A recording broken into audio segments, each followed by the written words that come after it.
नमस्कार दोस्तों, आप सभी का अपना गुरुजी यूट्यूब चैनल पे स्वागत है। साथियों, हमारा जो बिंदु चल रहा था प्रत्यय को चल रहा था, आज हमारा कर्त प्रत्यय का अगला बिंदु है तृच प्रत्यय। साथियों, पिछले जो अपने प्रत्यय के वीडियो आपने देखे हैं, आपको कितना क्या समझ में आया, कैसा आपको वीडियो लगा, आप हमें कमेंट के माध्यम से बताइए। और साथियों, हमारे चैनल से आप जुड़े। आज हम तृच प्रत्यय के बारे में बात करते हैं। तर्च प्रत्यय ये बहुत ही एक अच्छा प्रत्यय है और बिल्कुल सरलता से समझने वाला प्रत्यय है। ये कर्ता अर्थ में अर्थात हिंदी भाषा का करने वाला, इस अर्थ में धातु के साथ में तृच प्रत्यय होता है। यानी इसका प्रयोग हम कर्ता के अर्थ में भी करते हैं। हिंदी भाषा में अगर इसका प्रयोग देखेंगे तो करने वाला, इस अर्थ में इसका प्रयोग होता है। हिंदी भाषा में करने वाले के अर्थ में इसका प्रयोग होता है। अब तर्च प्रत्यय की बात करते हैं। इसमें च का लोप हो जाता है साथियों, च का लोप हो जाएगा। तैब च का लोप हो जाएगा। त्रे त्रे इसका शेष रह जाएगा। इसके जो रूप हैं, तीनों लिंगों में इसके रूप चलते हैं और इसमें इट का आगमन होता है। जैसे कि हम बात करते हैं तृच भी व्लाधि आर्ध धातुक है। यानी तृच प्रत्यय की बात करते हैं तो तृच प्रत्यय भी व्लाधि आर्ध धातुक है और इसमें इसको भी यथा प्राप्त इट का आगम हो जाता है। आर्ध धातुक होने के कारण यथा प्राप्त गुण कार्य भी हो जाता है इसमें। हाँ साथियों, इसमें गुण कार्य भी हो जाता है। यानी तृच प्रत्यय ज़्यादा वो बिल्कुल सरल प्रत्यय माना जाता है।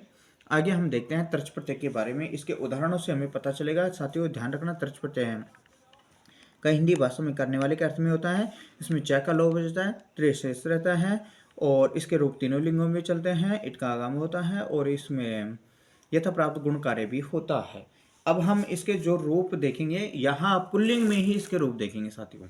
यानी पुल्लिंग में इसके रूप देखने वाले हम कि पुल्लिंग में इसके कौन कौन से जैसे रूप होते हैं, वो सारे रूपों को हम पढ़ने वाले हैं।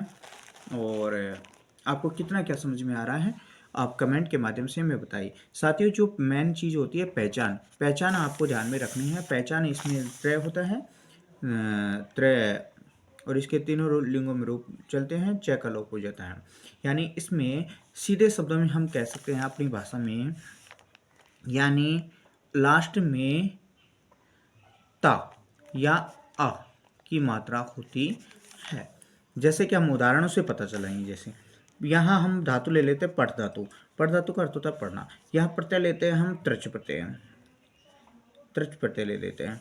अब तृच प्रत्यय में यहाँ पुल्लिंग में ही हम रूप देख रहे हैं इसका। तो साथियों, जैसे कि तृच प्रत्यय में पठ धातु है, तृच प्रत्यय है, इसके रूप चलते हैं। तो इसमें पठती, पठत, पठंती ऐसे इसके रूप चलते हैं। तो क्या बन जाएगा? पठिता, आ की मात्रा आगे से इसमें। जैसे आगे हम दूसरी धातु ले लेते हैं, हस धातु ले लेते हैं। तो क्या हो जाएगा?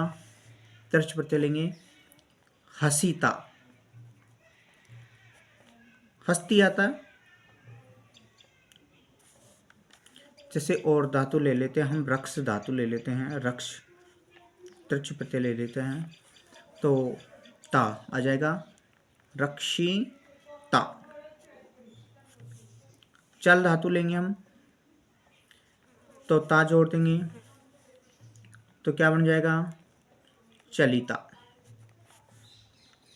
खाद धातु ले लेते हैं हम साथियों, खाने के योग में होती है खाद धातु। तृच प्रत्यय लेंगे तो खादिता। हम आगे और भी जैसे इसके रूप देखेंगे तो हमें बहुत से इसके यहाँ पूज्य धातु ले लेते हैं तो क्या हो जाएगा साथियों? पूजिता।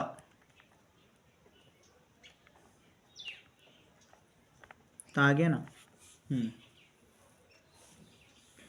दा धातु ले लेते हैं, तृच प्रत्यय ले लेते हैं तो क्या आ जाएगा? दाता। ज्ञा धातु ले लेते हैं क्या बन जाएगा?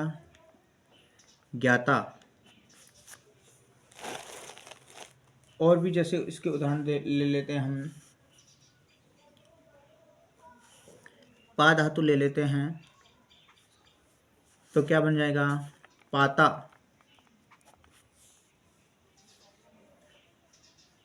क्रय धातु ले लेते हैं, क्रय धातु, तो क्या बन जाएगा? कृता। श्रु धातु ले लेते हैं साथियों, तो क्या बन जाएगा? श्रोता। और भी हम उदाहरणों से देखेंगे।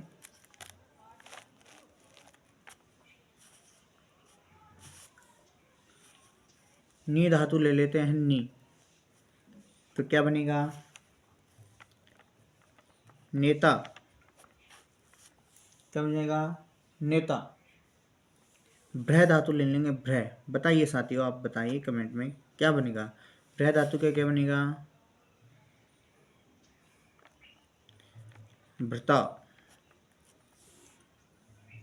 अच्छा,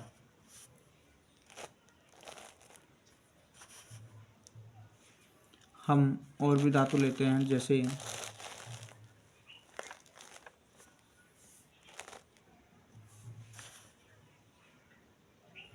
सृज धातु ले लेते हैं, सृज, तो क्या बनेगा? इसका बनेगा सृष्टा।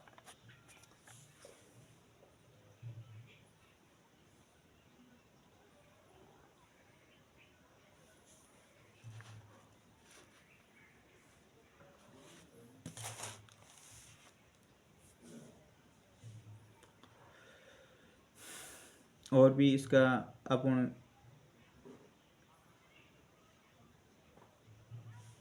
ब्रू धातु ले लेते हैं साथियों, ब्रू, तो वक्ता बन जाएगा इसका।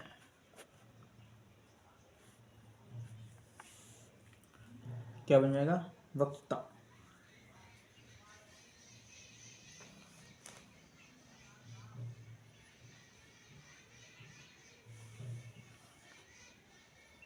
माँ ले लेते हैं, माँ धातु, तो क्या बन जाएगा? माता। अब साथियों आप देख लीजिए, इन सभी उदाहरणों को देखने से आपको पता चल जाएगा कि इसमें कैसे क्या हो रहा है। जैसे हम पूरे उदाहरणों को देखेंगे तो हमने पहचान देख ली थी। इसमें च का लोप हो जाएगा, त्रैभाग से तिलिंगम रूप चलते हैं। इसमें पठ धातु से देख लीजिए, उदाहरणों को देखते हैं साथियों। तो उदाहरणों से हमें पता चल जाएगा कि जैसे कैसे ये हमारा जो ये नियम है कैसे क्या है। पठ धातु है, तृच प्रत्यय है, तो इसमें ता से इशारा है, पठिता हो रहा है। हंस धातु है, हंस धातु में तृच प्रत्यय लग रहा है साथियों, तृच प्रत्यय लग रहा है, तो हस्ती, हसते, हसंती, तो क्या बन जाएगा? हसीता बन जाएगा। आगे जैसे हम रक्ष धातु लेते हैं हम, और रक्ष धातु में तृच प्रत्यय जोड़ते हैं, तो रक्ष धातु में तृच प्रत्यय जोड़ेंगे तो क्या बन जाएगा? रक्षिता बन जाएगा। तारा। चल धातु लेते हैं, तृच प्रत्यय जोड़ते हैं, तो इसमें भी ही चलिता बन जाएगा। आगे हम जैसे खाद धातु लेते हैं और खाद धातु में तृच प्रत्यय जोड़ते हैं, तो खाद धातु में तृच प्रत्यय जोड़ेंगे तो खादिता बन जाएगा। क्या बन जाएगा? खादिता। आगे जैसे हम पूज्य धातु ले लेते हैं, पूज्य धातु में तृच प्रत्यय जोड़ते हैं तो पूजिता बन जाएगा। और दा धातु ले लेते हैं हम, तो दा धातु में तृच प्रत्यय जोड़ेंगे दाता बनेगा। ज्ञा धातु में ता जोड़ेंगे तो ज्ञाता। पा धातु में ता जोड़ेंगे तृच प्रत्यय जोड़ेंगे तो पाता। और क्रय धातु में ता जोड़ेंगे तृच प्रत्यय जोड़ेंगे तो कर्ता। आप यहाँ से यहाँ तक जब तक आप देख रहे हैं तो हर एक प्रत्यय में, हर एक शब्द में क्या जुड़ रहा है साथियों? तृच प्रत्यय जुड़ रहा है। और तृच प्रत्यय में लास्ट में क्या? ता शेष आ रहा है इसमें। जैसे और भी देख सकते हैं, क्रय धातु है कर्ता, श्रु धातु में श्रोता, नी धातु में नेता, भ्रह धातु में भ्रता, सज धातु में सृष्टा, ब्रो धातु में वक्ता और मा धातु में माता। तो इन सब शब्दों को देखने से पता चल रहा है कि हाँ यहाँ तृच प्रत्यय हो रहा है, तृच प्रत्यय के अंत में ता आ रहा है।